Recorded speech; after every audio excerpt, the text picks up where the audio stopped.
उत्तर प्रदेश में दूर से जो मुझे समझ में आया वो शायद किसी गुंडा लोकल उन्होंने कोई अपना एक्ट बनाया था।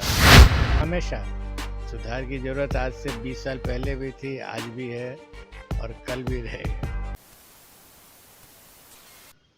जब बिहार में लॉ एंड ऑर्डर की बात करें तो शराबबंदी हो या अन्य मामले में लगातार अपराध बढ़ रहे हैं। बालू का खनन हो, अवैध शराब की बिक्री हो, इसमें लगातार जो सिंडिकेट चल रहा है वो लोगों को नुकसान पहुंचा रहे हैं। आपने तो एक स्टेटमेंट दे दिया कि लोगों को नुकसान पहुंचाया जा रहा है, तो उस स्टेटमेंट पर हम क्या बताएं।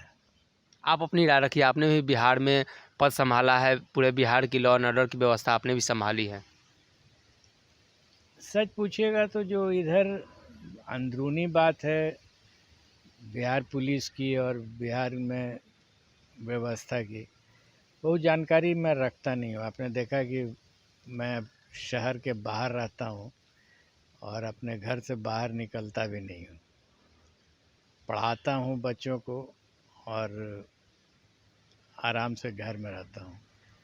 बहुत जानकारी नहीं है। सोशल मीडिया में देखता रहता हूँ, देखने से थोड़ा तकलीफ़ होती है। सुधार की ज़रूरत है सर।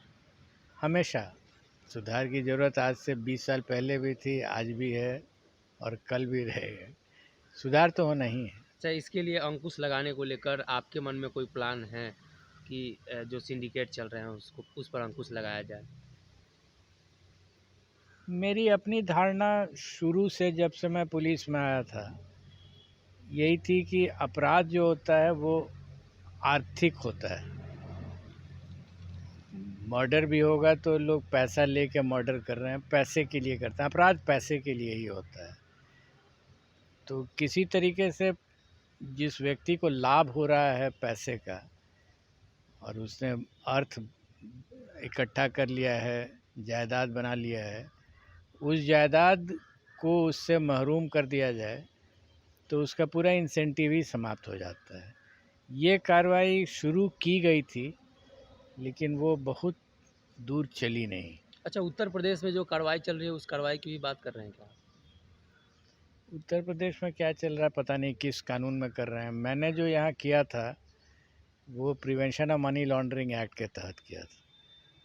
उत्तर प्रदेश में दूर से जो मुझे समझ में आया वो शायद किसी गुंडा लोकल उन्होंने कोई अपना एक्ट बनाया था, उसी पे कार्रवाई हो रही थी। उस एक्ट को मैंने पढ़ा नहीं है। मैंने जो यहाँ किया था वो स्टेट एक्ट के थ्रू नहीं था, यद्यपि कि मेरी बहुत इच्छा थी कि पीएमएलए की तरह एक कानून स्टेट का भी बनना चाहिए, लेकिन उसको लेजिस्लेटिव कॉम्पिटेंस के नाम पर शेल्फ कर दिया गया, नहीं हो पाया। मैं अभी भी मेरा विश्वास है कि लेजिस्लेटिव कॉम्पिटेंस स्टेट असेंबली में है इस तरह के एक्ट को बनाने का।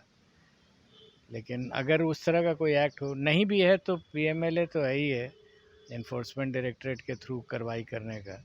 वो मैंने स्टार्ट कराया था लेकिन इधर मैं देख नहीं रहा हूँ कि कोई कार्रवाई हुई है उस पर। अच्छा, आप जब थे और अभी के प्रशासन व्यवस्था में बिहार में क्या बदलाव देखने को आपको मिला? समय ही बदलाव होता है, तो समय आगे बढ़ गया तो बदलाव हुआ। अपराध में तो कमी नहीं आ रही है उस समय से? नहीं पता है, डेटा मेरे पास रहता नहीं है और इंटरेस्टेड भी हम नहीं रहते हैं।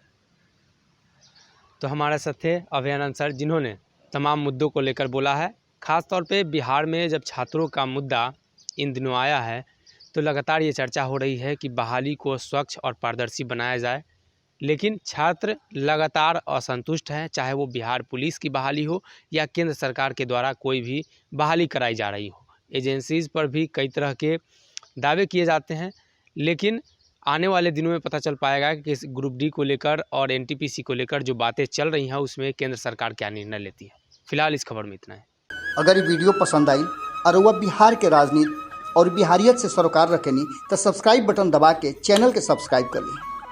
ओजे एगो घंटी बा, ओकरा बटन दबा देला से कुल सटीक और मारक खबर रुआ मुफ्त में मिल जाई। अगर रुआ पत्रकारिता के हमनी के नया प्रयोग में सहयोग कर चाहतानी तो ज्वाइन बटन दबा दी। पेटीएम नंबर नोट कर ली 9386816700। धन्यवाद।